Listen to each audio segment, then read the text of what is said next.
opportunity we have to just come together and have a good time together. Thank you for the fact that we can learn about you and we can ask questions and grow together. I pray that you just push me aside and that you'll speak in a powerful way today, and that we'll all be able to work through this idea of doubts together. In Jesus' name, Lord. Amen. So I don't know about you guys, but growing up, I was kind of the dude and had like a reputation in school of being the guy who asked way too many questions. You know, does anybody know that person? Who's like, yeah, maybe you are that person. If that's you, I mean, that was me. So we're basically like twins. That's sort of idea there, yeah? Yeah, so I'm talking like in football practice, I was the dude who, like, my coach would tell us what the uniform was going to be for that day, and I would totally be like in Matt World is what my parents call it, and totally zoned out, not even really paying attention, and I'd be like, question, what color jerseys? That sort of idea. And then over and over again, my friends would give me a hard time about it. And then two, it would even be like in school, I'd ask the same question. The teacher would go over a problem, I would be confused, and I'd be like, hey, I have a question. And over again, I felt like, in a sense, I was kind of judged for that idea of asking questions, right? Which sometimes it was on my own doing for not paying attention. Maybe that's where it's at for you guys. But other times, it was me genuinely wanting to learn things. Genuinely wanting to go out there and grow in some way or another.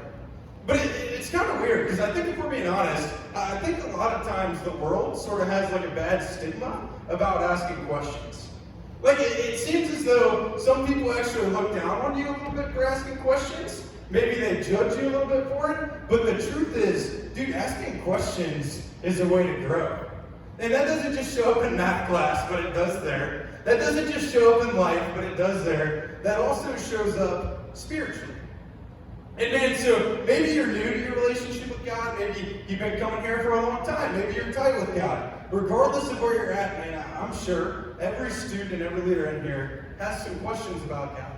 Or maybe you even have some doubts about God. And that's why we're kicking off this new series, Doubting. And here's the deal. I am pumped for this, because this is going to be your spot and your opportunity. There's always an opportunity for this, but this series specifically, the next few weeks, to ask tough questions about God and to get some real answers about that. And the cool thing, too, that I want you to know is, man, if you have questions about God, you are not the oddball out. There's a good chance pretty much every other single person has that question or has had that at some point in their life. So, dude, we are all in this thing together, and as a team, we are going to grow our faith through talking about some tough things. So, the first point that I want you guys to know about this idea of asking questions is that asking questions doesn't make you less than someone else. It just means you're trying to better yourself. Asking questions doesn't make you weird. It doesn't make you dumb. It doesn't mean you don't know what you're talking about. It means you're trying to better yourself. Man, over and over again, I've actually heard leaders in my life tell me, man, one thing I've learned is that some of the wisest people in my life, the people who are the most successful, are the ones who are willing to ask the most questions. We grow when we're willing to ask tough questions. That happens in life, and it specifically happens when it comes to our faith, too. It's a big deal. This idea of asking questions, working through doubts, it's a big deal. The next thing I want you guys to know is, man, this is a safe place to do that. Maybe like at school, like for me, math class in school, like how many people have had weird questions in math class that no one wanted to ask because you didn't want to be that person? Dude, that was me every single day. Like in high school, like I literally had to go into school early to like work with my math teacher.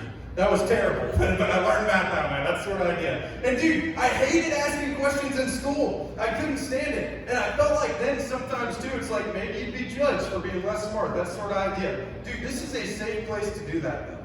It's totally a judgment-free zone, but I don't just want to stop at that safe place idea. I want to go ahead and say, not only is this a safe place to come and ask questions, dude, this is the place to come and ask questions. This is where you come and ask questions about life, about God, about relationships, about how to get it right, about how to be the best young man and woman of God that you can be. This is not just a safe place, but it's also the place to come and ask questions. And on that same note, there's no bad question when it comes to your walk with God. Maybe you feel like you have a question and you're like, I don't want to ask that question because they'll judge me, or I don't want to ask that question because, how about this one? This is one that hits home for me. I don't want to ask that question because I feel like I've known God long enough I should know the answer to it. Have you ever felt that way before? I know I've been there before. Or I don't want to ask that question because it's going to look like I don't love Jesus enough. No. Man, that's not what it's all about. You grow when you ask questions. There's no such thing as a bad question when it comes to your faith. Man, if someone tells you there is, then they're not right, and you shouldn't listen to them about the Bible and about God, that sort of idea. Man, it's a judgment-free zone. There's no such thing as a bad question. So, for fun, I want to share with you some of these questions that I've actually heard, and I'm curious if anyone's actually thought this before. And you don't have to raise your hand, but I would assume you maybe have. So here's a couple of funny questions that I have had people ask.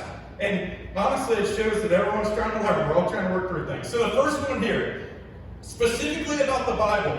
And it was one I heard when I was in high school. How do I know that the Bible wasn't written by a bunch of drunk guys? Has anyone ever had that question before? Maybe, yeah, Ryan has. Give it up for Ryan for being honest. Yeah, Ryan's had that question before. How do you know the Bible wasn't written by a bunch of drunk guys? And we're not going to answer that here, but it wasn't, all right? So we'll start with that. But in your small groups, we'll talk through that idea. We'll go deeper. How do you know the Bible wasn't written by a bunch of drunk guys? Question, it's a good question. Number 2. So, the Bible, I don't know if you know this. This is one book, and it's really not that complicated. It's pretty easy to get into, but there's some tricks to make that much easier. So the Bible actually has like an Old Testament and a New Testament. And then if you don't know this, it's fine. Keep going back, you'll learn. And then 2, it actually has 66 books in it. Which right away you're probably like, how come the Bible has 66 books? I don't have to read one book, I gotta read, like, you know what I'm saying? That's a real thing that people are working through. But I'm telling you, it's more simple than that. Keep coming back and you'll get it. And then it's like, oh, you open up and there's verses and chapters. What's all that about? And then here is my favorite question. So, I'm sure everybody's thought this at some point.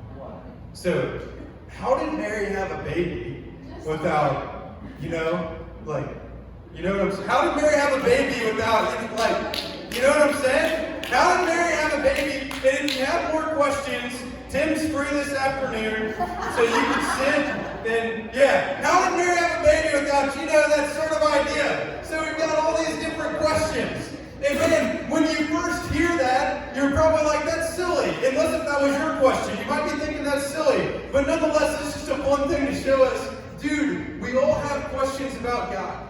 The more you grow spiritually, the less you have. But you probably from here on forever, I know I will. I'll always have more questions about God. So will you. So will all of our leaders. It's okay to have questions, but it's not okay to not work through them. That's our last point here. It's okay to have questions. It's okay to have questions about God. It's okay to have crazy questions about God. It's okay to have funny questions about God. But it's not okay to not work through them. You got to put in the work. You got to talk about it. That's what small groups are for. That's what our adult leaders are for. To talk to you and help you through it. And then together, our faith grows as a group. It's an awesome thing. So, we are going to look at a piece of scripture that says this while we get ready to wrap up here. This comes out of James, and it's chapter 1, and it's verses 5 and 6. And it says this, I love the book of James. If you want to get in the Bible, man, this is where I said to start. It says this, it says, if any of you lacks wisdom, you should ask God who gives generously to all without finding fault. If you lack wisdom, ask God for it. And it will be given to you. God shows up when you ask him to do, he does. But when you ask, you must believe and not doubt. Everybody say doubt. You must believe and not doubt. And then it goes on here and it says, because the one who doubts is like the wave of the sea, blown and tossed by the wind. So we're in this series called Doubting. And we're talking about this idea of doubt, because maybe you have some questions in your faith and it's like, Mary had a baby without, I doubt that. You know what I'm saying? Maybe that's you. Maybe you're in that place. Maybe you're in a place where you hear some stuff that sounds good at church and you're like, you know what, I doubt it. I don't know if I believe that. And if that's you, once again, that's okay, man. We love you right where you're at. But we're talking about this idea of doubt, and James says, man, when you ask, you should believe and not doubt, because when you doubt, it's like you're on a wave in the sea, you're blown and tossed by the wind. Raise your hand if you've ever been on a boat before. Anyone been on a boat before? So pretty much everyone in here. Anyone ever been on a boat when like the wind started to pick up and the water got choppy? What happens? You said you've been there. What happens? Yeah, you shake, you rock. I've been on the boat and the wind started to pick up. I've never been in like a massive storm, but I've had the opportunity to go on a boat a few times. Dude, when the wind starts to pick up, when a storm starts to come, it is a freaky thing. Am I right? And that's because when you're on the water, when you're in a boat, dude, you are totally at the mercy of the sea. Once the water starts coming up, once the ocean starts coming up and the waves hit, all of a sudden waves are going to toss your boat wherever you want it to go. It's how boat wrecks actually happen. It's how ships sink, that sort of idea. Dude, being on the water in a storm is a scary thing. It's a dangerous thing. And that's what James is saying, doubting in your faith is kind of like. If you have doubts in your faith, it's the same as being on a boat in the middle of the storm. You're kind of thrown at the mercy of everything else going on in the world. When you have doubts in your faith and you don't walk through them, you put yourself in jeopardy of starting to believe other things that aren't of God. Other things that aren't from the heart of God. And that's why it's so important to believe and to work through our doubts. So it's okay to have doubts. It's not okay to not work through them. Man, such a powerful series here. To sum it up, I just want to let you know. Dude, the small groups are going to be the magic in this series. You guys being willing to share and walk through what you're going through. It's going to be a real thing. So I just want to challenge you to share. And know that this is a safe place and it's the place to come and ask questions. And man, it's okay to have doubts. If you have doubts right now, you're not broken. You're not weird. We're all walking through those. But it's not okay to not talk about them. So let's do that today. Let's pray together. God, we love you. Thank you for your son. Thank you for grace. Thank you for the opportunity we have to just come together and share some questions about our faith, God. God, I pray for a great day today, a powerful day today, and on top of that, that we can all work through some doubts together. God, we love you and praise you in Jesus' name, Lord. Amen.